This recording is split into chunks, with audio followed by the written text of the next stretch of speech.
Las Vegas, Nevada, mid-1990s. The high-limit room inside the MGM Grand is unusually quiet. 6 blackjack tables are open, but they're not running for a crowd. They're running for one man. Dealers move quickly, sliding cards across the felt while stacks of chips tower in front of a single chair. Around the pit, casino staff pretend to stay calm, but upstairs in the surveillance room, the atmosphere is different. Executives are leaning over monitors, watching every hand, every movement, every bet, because the numbers appearing on their screens are starting to look impossible. At one table, a man pushes forward $250,000. At the next table, he does the same. Then another and another. 6 tables, 6 massive bets, millions of dollars moving across the felt every few seconds. The dealers deal, the cards fall. Chips slide back toward the player, again and again. After 2 hours, the casino is already down tens of millions. After 4 hours, the loss is so large it could affect the company's quarterly earnings. No one says it out loud, but everyone in the room is thinking the same thing. This isn't supposed to happen. Casinos are built on mathematics. The house always wins, eventually. But tonight, the math isn't working. Then, suddenly, the man stops. He pushes his chair back, stands up slowly, and gathers the chips in front of him. Before leaving, he reaches into one pile and casually pushes it towards the dealers. $1 million. A tip. The dealers freeze. The pit bosses stare. Security watches him walk out of the room as quietly as he walked in. No celebration, no excitement. Just another evening finished. Because for him, this wasn't a once-in-a-lifetime victory. It was simply another night at the casino. His name was Kerry Packer, the richest gambler in the world. A man so wealthy some casinos didn't have enough cash on hand to pay him when he won. A man who once offered to flip a coin for $100 million. And the night he walked into Las Vegas, he proved something that made casino executives deeply uncomfortable. The house only wins if the player can't afford to keep playing. But the story of how one man became the biggest whale in gambling history doesn't start in Las Vegas. It starts thousands of miles away in Sydney, Australia, with a boy his own father once called the family idiot.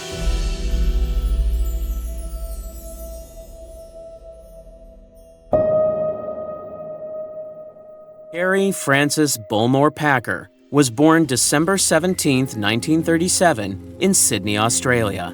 His father, Sir Frank Packer, controlled Australian Consolidated Press and the 9 network television stations, a media empire built from nothing over 2 generations. Frank was ruthless, demanding, verbally abusive to employees and family alike. He called Kerry the family idiot. At age 8, Kerry contracted polio, spent 9 months in an iron lung fighting for his life. The disease left one side of his face partially paralyzed. He developed severe insecurity about his appearance that never faded.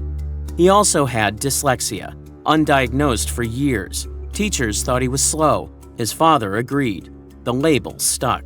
Kerry started at the bottom of the family business, loading newspapers onto delivery trucks, taking menial assignments, jobs his father gave him to prove a point about work ethic, or perhaps just to humiliate. His older brother Clyde was groomed for succession, the smart one, the capable one. Then, Clyde fell out with Frank. A confrontation, a break. Clyde quit the business, moved to America, never came back. Kerry was all that remained. In 1974, Sir Frank Packer died. Kerry inherited the empire. Television stations, radio stations, 9 newspapers, dozens of magazines, property across Australia, shares in a gold mine, racehorses, cattle stations covering more land than Belgium. Total value, approximately 100 million Australian dollars. Over the next 3 decades, Kerry Packer would multiply that inheritance 65 times. He would become Australia's richest man, the 94th wealthiest person in the world, worth 6.5 billion Australian dollars at his peak. His most famous business move, selling the Nine Network to Alan Bond in 1987 for 1.05 billion Australian dollars. When Bond's empire collapsed 3 years later, Packer bought it back for 250 million Australian dollars. "You only get one Alan Bond in your lifetime," Packer said, "and I've had mine." But Kerry Packer didn't just build wealth, he spent it in ways that made casino executives lose sleep and pit bosses check their blood pressure. The whale. In casino terminology, a whale is a gambler who bets at stakes that can move the needle on quarterly earnings reports. Kerry Packer was the biggest whale in history. They called him the Prince of Wales, not a typo, a statement. From the 1980s until his death, he bet bigger than arms dealer Adnan Khashoggi, bigger than the Sultan of Brunei, bigger than any oil sheik or Asian high roller who ever walked into Vegas. His demands were simple but non-negotiable. Nice rooms for himself and his entourage, an on-call masseuse, a vacant table waiting whenever he wanted to gamble, and limits, high limits. His entourage typically included golf coach Butch Harmon, actor Anthony Perkins, a rotation of polo players and cricketers, people he enjoyed, not people who advised him. His preferred games, blackjack and baccarat, games with low house edges, games where discipline matters more than luck. His regular haunts, MGM Grand, Bellagio, the Las Vegas Hilton, Crockford's in London, the Ritz. The Ritz even built a private room just for him. Minimum bet, £10,000 per hand. In London, only 3 of 4 casinos could handle him. The amounts he demanded to bet exceeded the capacity of most establishments. If a casino manager asked how much money they had on hand, and the answer was under $800,000, Packer would move on. His betting pattern was distinctive. He would start at $500 per hand, test the waters. If he started winning, bets would escalate. $50,000, $100,000, $250,000, sometimes $300,000 per hand at baccarat. The bet sizes ramped with momentum, not with mathematical calculation. At blackjack, he played multiple hands simultaneously, 6 tables at once, 7 tables, 8 tables, $250,000 per hand on each. He would move between them, placing bets, watching cards, keeping mental track of multiple games. Casino managers tried to limit him, cap his bets at $50,000 per spot. He negotiated, demanded higher limits, threatened to take his action elsewhere, reminded them how much publicity his presence generated. They always gave in. Because when Kerry Packer played, other whales came to watch. Celebrities, businessmen, high rollers who would lose millions trying to match his energy. The casinos made money just from having him in the building. The drinks, the restaurants, the side action. Packer was a profit center even when he won. The mathematics. Casino gambling is mathematics. Every game has a house edge. Blackjack with basic strategy, 0.5%. Baccarat banker bet, 1.06%. Baccarat player bet, 1.24%. Roulette, 5.26%. Over thousands of hands, the casino wins. That's the business model. That's why the Bellagio has fountains and the MGM has marble floors. But mathematics has a second factor, variance. In the short term, anything can happen. A player can win $1 million in an hour, lose $5 million in a weekend, win it all back in a single hand. The house edge only guarantees results over the long run. Thousands of hands, tens of thousands. Most gamblers can't survive the variance. They run out of money. They hit their loss limit. They have mortgages and car payments and retirement accounts. They go home. Kerry Packer had no loss limit. Lose $10 million? He had $6 billion more. Lose $50 million? Still a billionaire. Lose $100 million? He would still be one of the 100 richest men in the world. The variance that bankrupted other players was just noise to him, a statistical fluctuation, a temporary inconvenience. And he had another advantage. He knew when to walk away. Casino executives called him a hit-and-run player. He would win $20 million and leave. Quit while ahead. Take his profits off the table before the mathematics could catch up, before 15 million hands could grind his edge back to zero. The casinos hated this. Their entire business model relied on players staying long enough for the house edge to compound. Packer violated the model. When he was losing, he could afford to stay. When he was winning, he could afford to leave. But they couldn't ban him. He was too famous, too valuable for publicity. Kicking out Kerry Packer would signal that the casino couldn't handle real action. Every whale in the world would notice. The Sessions. November 1991, Las Vegas Hilton. Packer and his polo team stopped in Vegas on their way to Argentina. Just a few days of fun. He sat at a blackjack table in the public area, roped off from regular players. People gathered to watch. He won $7 million in one night. The Hilton offered him a special suite, an invitation to return. The next year, he did return. The Hilton had built a private room just for him. 2 days of play. The casino took back the $7 million, then took another $3 million on top, $10 million in total. The variance went both ways. March 1987, the Ritz Hotel, London. 2 months earlier, Packer had sold the Nine Network to Alan Bond for 1.05 billion Australian dollars. The sale would become legendary. 3 years later, when Bond's empire collapsed, Packer bought the network back for 250 million Australian dollars. But in March 1987, the cash was fresh. Packer walked into the Ritz's private gaming room on the ground floor.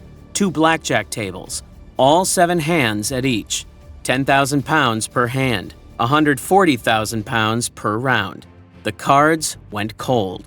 He lost 8 million pounds, $19 million at the exchange rate. As he lost, he signed casino house checks for more chips, 200,000 pounds at a time. The chips didn't come fast enough. He grew impatient. The signatures became sloppier. Finally, he handed over a 1 million pound check just to speed things up. He paid in full, returned the next week. May 1990, Aspinall's Club, London. One of London's most exclusive casinos closed its doors, ran out of money. Gossip columns reported Packer had gambled there the previous week, won 300,000 pounds, broke the bank. Neither Packer nor the casino confirmed the story, but the principle was accurate. He was richer than most of the casinos he played in. May 1995, MGM Grand, Las Vegas. The session that became legend. Packer was in town for a golf pro-am tournament, intended a short break at the tables, something to pass the time. It turned into something else entirely. 6 blackjack tables, then 7, $250,000 per hand, $1.5 million per round during the hottest streaks. Witnesses watched one man controlling multiple tables while dealers shuffled and pit bosses calculated mounting losses. The surveillance room filled with executives. Phones rang. The gaming commission was notified. Final count, $26 million in winnings. He tipped the dealers $1 million. Just handed it over. The largest tip in Las Vegas history. Split 20 ways, each dealer walked away with $50,000. The MGM Grand's quarterly earnings took a hit that year.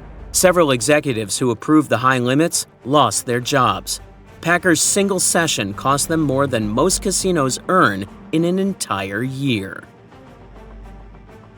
The stories. The legends accumulated. Most were true. At a blackjack table in the Stratosphere, a Texas oil tycoon tried to join his game. Packer politely declined. The Texan took offense, started boasting, dropping numbers. "You know who I am, partner? I'm worth $60 million. Packer pulled a coin from his pocket, looked at the Texan. "I'll flip you for it." The Texan's face drained of color. He backed away, quietly joined another table. The story spread across every casino in Vegas within 48 hours.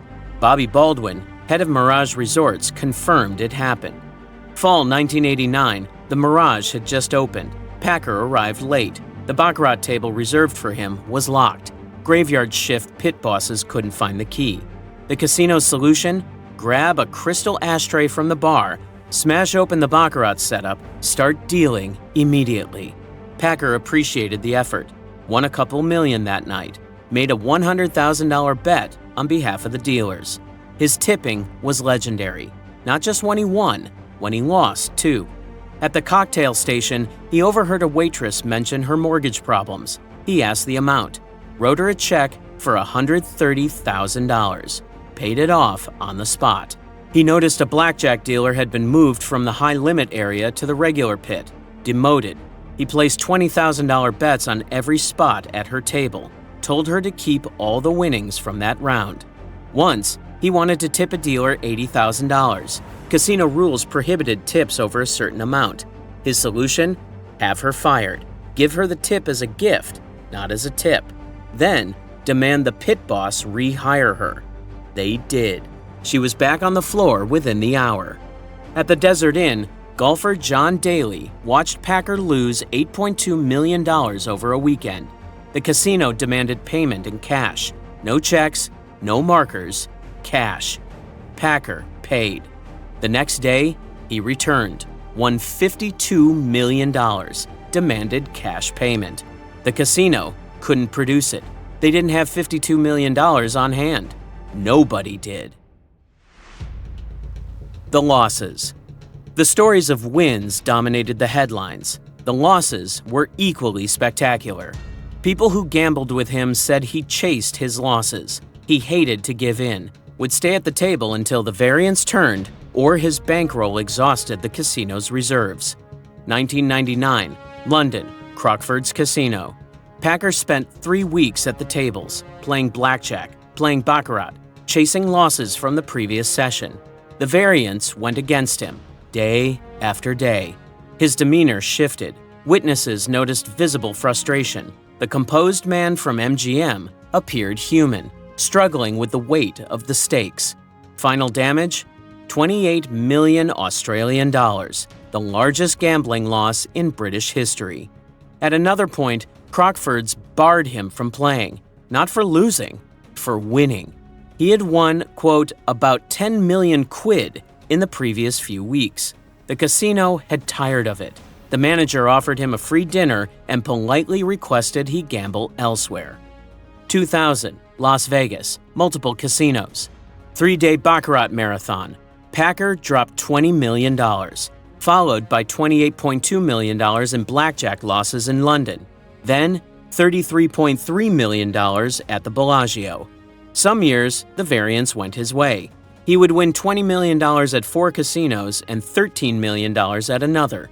Casino executives would gather to discuss limiting his action. Everyone finally said, "To hell with this guy," and they decided to keep him at $25,000 per bet. Whether they succeeded in enforcing that limit remained doubtful. Over the final decade of his life, estimates suggest Packer lost more than $25 million to casinos. When an Australian politician described one loss as, quote, morally offensive, Packer responded publicly, "This is not someone else's money. This is my money. I am entitled to spend it in any way." He also corrected the numbers and noted that his annual charitable donations to just one children's hospital exceeded his gambling losses. September 11, 2001, Las Vegas. Packer had just finished a weekend of gambling. He was ahead millions, ready to fly home to Sydney. Then, the towers fell. Air traffic grounded across America. Packer was stuck. He stayed in town, kept playing. His luck went south. By the time flights resumed, his millions in winnings had become a $6 million loss. The mathematics always catches up, eventually. The truth. Casino executives studied Kerry Packer for years. Tells, patterns, evidence of card counting. They found nothing. One executive noted, "He played decent basic strategy, and there was a fear that he was getting better and better." Basic strategy, not counting. The same information in any $5 blackjack book. His betting didn't follow counting patterns. He escalated with momentum, pressed when winning, a gambler's instinct, not a mathematician's discipline. His real edge wasn't mathematical, it was financial. He could absorb losses that would destroy anyone else, quit while ahead because $20 million didn't hurt enough to chase. He once explained, "If you are a real gambler, the only thing that matters is that it has to hurt if you lose, and I have to lose a lot of money before it hurts." Most people can't comprehend that mindset. That's why most people aren't Kerry Packer. The end. 1990, Warwick Farms, Sydney, polo match. Kerry Packer suffered a massive heart attack, clinically dead for 7 minutes. The ambulance that responded carried a defibrillator. Most didn't. Paramedics revived him. After recovering, he donated enough to equip every ambulance in New South Wales with portable defibrillators. They became known as Packer Whackers. 3 more heart attacks followed. A kidney transplant in 2000. He quit his 3-pack-a-day habit. December 2005, he told his cardiologist he was running out of petrol. No dialysis, no artificial prolongation. He wanted to, quote, die with dignity. December 26, 2005, 9 days after his 68th birthday, Kerry Packer died at home in Sydney. Kidney failure. Net worth at death, $6.9 billion Australian dollars. One casino host summarized it. "I've been in this business a long time. I've seen the biggest players in the world. I don't think there will be a player like Kerry Packer again." He was right. No one since has gambled at those stakes. No one has made their casinos sweat their quarterly earnings over a single player. Kerry Packer didn't beat the house. Over his lifetime, he probably lost more than he won. But he proved something the casinos didn't want proven. When you have enough money, the house edge becomes irrelevant. Variance rules, and the player can walk away whenever he wants. Somewhere in Vegas, there's still a pit boss who remembers the night a man sat down at 6 tables and changed the quarterly report. And somewhere, there's still a dealer who received a $1 million tip. What happens when someone can afford to play forever?